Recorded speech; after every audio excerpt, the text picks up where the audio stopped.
Welcome back everyone. Welcome to civil services study 66 BPSC prelims 27 दिसंबर को है। आज 2 दिसंबर हो गया, ठीक है। केवल 25 दिन शेष बचे हैं, 24 दिन शेष बचे हैं देखा जाए तो। और ये है टेस्ट नंबर 25। अभी तक 24 टेस्ट कंप्लीट हो गए थे इसके। तो चलिए स्टार्ट करते हैं। फोकस करेंगे हिस्ट्री के प्रश्नों पर। 28 से 30 तक प्रश्न आते हैं हिस्ट्री के। तो क्वेश्चन नंबर 1 पर आ जाइए। निम्नलिखित में से किस स्थान से अशोक के शिलालेख प्राप्त हुए? इंपॉर्टेंट है प्रश्न। किस स्थान से अशोक के शिलालेख प्राप्त हुए हैं? कंधार से प्राप्त हुए हैं, ब्राह्मीगिरी से भी प्राप्त हुए हैं। तो उत्तर यहाँ पर एक से अधिक हो जाता है, उपरोक्त में से एक से अधिक। जौगढ़ से भी प्राप्त हुए हैं, गिरनार से भी प्राप्त हुए हैं। तो ये लगाएंगे इसका। तो अशोक के शिलालेख कंधार, लंपक, मनसेहरा, शहबाजगढ़ी, कालसी, ये उत्तराखंड का एकमात्र स्थान है जहाँ से अशोक का शिलालेख प्राप्त हुआ, ठीक है। टोपरा, मेरठ, वहापुर दिल्ली में, लुम्बिनी से, रामपुरवा से, लोरिया से, अरराज से, गुज्जर से, सारनाथ से, कौशाम्बी से, रूपनाथ से, सांची से और पनगुरिया से, गिरनार से, जौगड़ यानी कलिंग, सोपारा से, सन्नाती से, मस्की, येरागुडी और ब्रह्मगिरी, इन सभी स्थानों से प्राप्त हुए हैं, ठीक है। याद रखिएगा, पूछे जा सकते हैं। मौर्य प्रशासन के संदर्भ में कौन सा सही है? मौर्य प्रशासन में कर अनियमित ढंग से एकत्र किए जाते थे। मौर्य प्रशासन में नजराना राज्य द्वारा नियमित रूप से एकत्रित किया जाता था। राजकुमारों को अक्सर प्रांतों में राज्यपाल यानी गवर्नर के रूप में भेजा जाता था। और मौर्य शासकों ने कभी नदियों पर नियंत्रण रखने का प्रयास नहीं किया। देखिए, मौर्य प्रशासकों ने या मौर्य शासकों ने नदियों पर नियंत्रण रखने का प्रयास किया, गलत है ये वाला स्टेटमेंट। मौर्य प्रशासन में नजराना राज्य द्वारा नियमित रूप से नहीं बल्कि अनियमित रूप से लिया जाता था। ये जो कर था, कर ये नियमित ढंग से एकत्रित किया जाता था। यहाँ लिखा है अनियमित, तो गलत है यहाँ पर। सी सही है ये वाला। केवल राजकुमारों को अक्सर प्रांतों में राज्यपाल यानी गवर्नर के रूप में भेजा जाता था। तो देखिए, मौर्य प्रशासन में कर जो है नियमित ढंग से इकट्ठे किए जाते थे।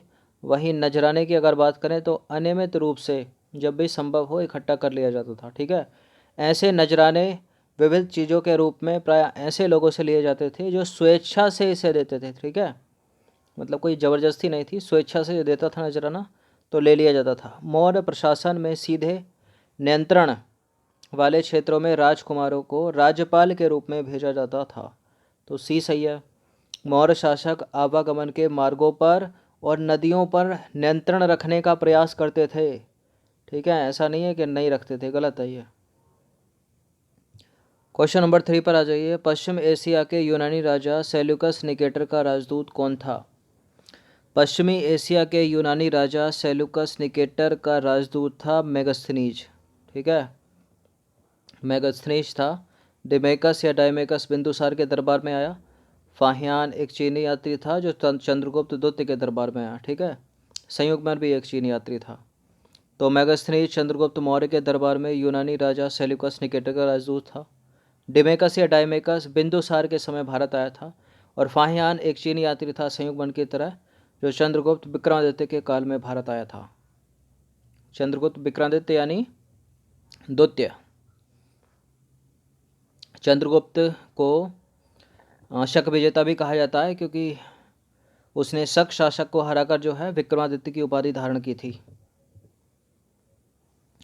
क्वेश्चन नंबर 4 पर आ जाइए। मौर्य प्रशासन के बारे में मेगस्थनीज के वर्णन से पता चलता है कि सम्राट सोने की पालकी में जनता के सामने ले जाया जाता था।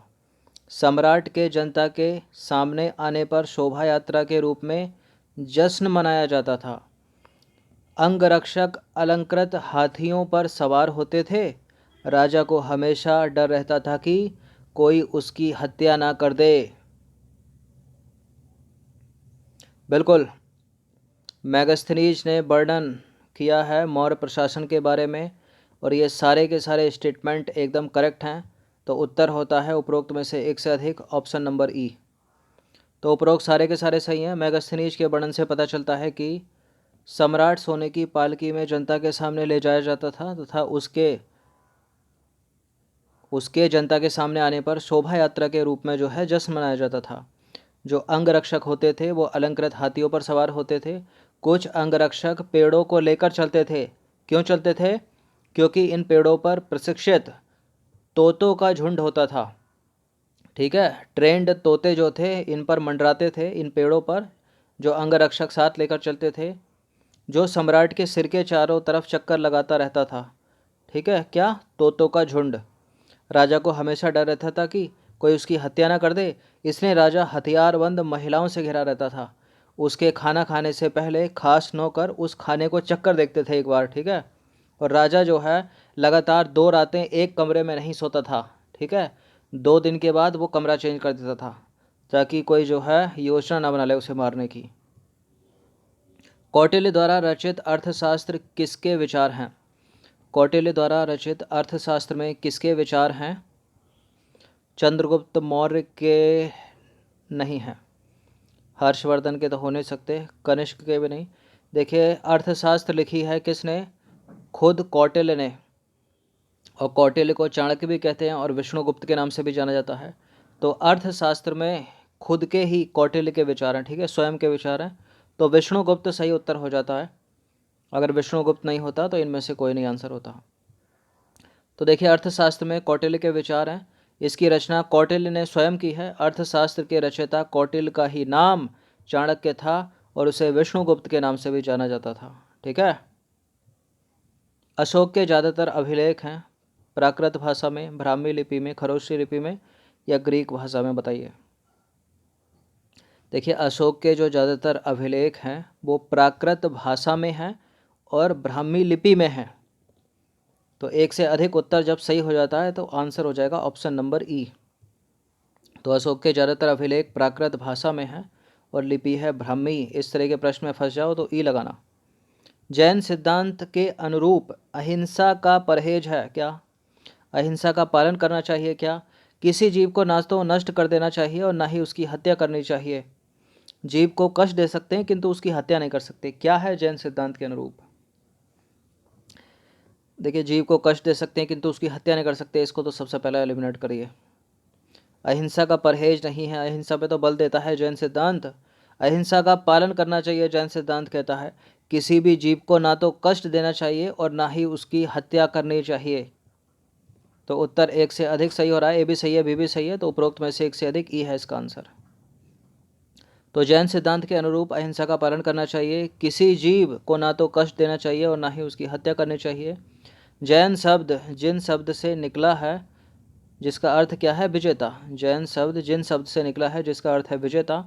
महावीर ने कहा था सभी जीव जीना चाहते हैं, सभी के लिए जीवन जो है प्रिय है। और महावीर स्वामी का जन्म कब हुआ था? लगभग 2500 वर्ष पहले हुआ था। ये बज्जी संघ के लिच्छवी कुल के एक क्षत्रिय राजकुमार थे। महावीर ने 30 वर्ष की आयु में घर छोड़ा और जंगल में चले गए रहने के लिए। 12 वर्ष का कठिन और एकांकी जीवन व्यतीत करने के बाद उन्हें ज्ञान प्राप्त हुआ। क्वेश्चन नंबर 8 पर आ जाइए। बुद्ध ने दुख का कारण किसे बताया है? बुद्ध ने दुख का कारण इनमें से किसे बताया है? अहिंसा को नहीं, समय को नहीं, धन को नहीं, तृष्णा को बताया है और इससे मुक्त होने का मार्ग भी बताया है। तो बुद्ध ने जीवन में दुख का कारण तृष्णा यानी लालसा को बताया है और उन्होंने आत्म संयम का मार्ग बताकर तृष्णा से मुक्त होने का उपाय भी बताया है। क्वेश्चन नंबर 9 पर आ जाइए। बुद्ध द्वारा पहली बार उपदेश देने की महत्वपूर्ण घटना की स्मृति में कहाँ एक स्तूप का निर्माण किया गया था? कहाँ किया गया था? भरहुत नहीं, एलिमिनेट कर दिया भरहुत। अब बताइए कहाँ? सांची, सांची भी हटा दिया। अब क्या? अमरावती, अमरावती भी नहीं है। सारनाथ है या फिर ई लगाऊं? देखिए, सारनाथ ही है, ऑप्शन नंबर बी है इसका आंसर। तो बुद्ध का जन्म लगभग हुआ था 2500 वर्ष पूर्व। ये साख्य गण के क्षत्रिय राजकुमार थे। बुद्ध को बोध गया बिहार पीपल के वृक्ष के नीचे ज्ञान प्राप्त हुआ था। ठीक है, बोध गया बिहार में। वाराणसी के निकट सारनाथ में सर्वप्रथम बुद्ध द्वारा उपदेश दिया गया था और इसी घटना की स्मृति में यहाँ स्तूप का निर्माण हुआ। बुद्ध ने अपनी शिक्षा सामान्य लोगों को प्राकृत भाषा में दी ताकि उसे लोग आसानी से समझ सकें, परंतु इसका लेखकार सामान्यतः पाली भाषा में हुआ। बुद्ध की मृत्यु कहाँ हुई थी? कुशीनारा में।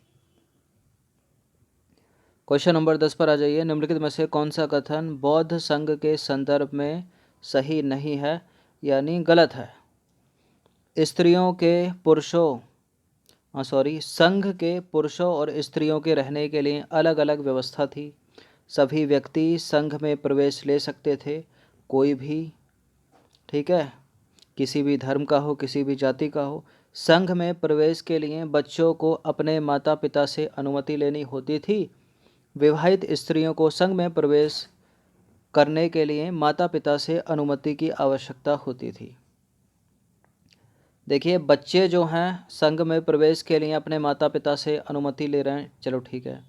लेकिन एक स्त्री है, उसका विवाह हो गया है, तो माता पिता का घर छोड़कर तो पति के पास चली गई है ना।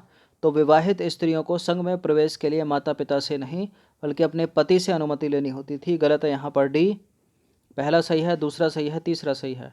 तो अपने को गलती तो ढूंढना है, तो गलत क्या है यहाँ पर? Option number D. देखिए, संघ में प्रवेश के लिए बच्चों को माता पिता से, जो दास होते थे उनको अपने स्वामियों से, जो राजकुमार होते थे, जो राजकर्मी होते थे उनको राजा से, और जो कर्जदार होते थे उनको अपने देनदारों से अनुमति लेनी होती थी। विवाहित स्त्री को संघ में प्रवेश के लिए अपने पति से अनुमति लेनी होती थी, ठीक है, ना कि अपने माता पिता से। तो 10 प्रश्न थे इंपॉर्टेंट हिस्ट्री के। अच्छे से इसका रिवीजन, कम से कम प्रैक्टिस एक बार करके एक बार रिवीजन कर लेना। टेस्ट बढ़ा दी जाएंगे बहुत जल्दी, ठीक है, क्योंकि समय बहुत कम है। कोशिश करेंगे 2-2 3-3 टेस्ट दें एक दिन में। प्रैक्टिस करते रहिए, करंट अफेयर्स पढ़ते रहिए। धन्यवाद।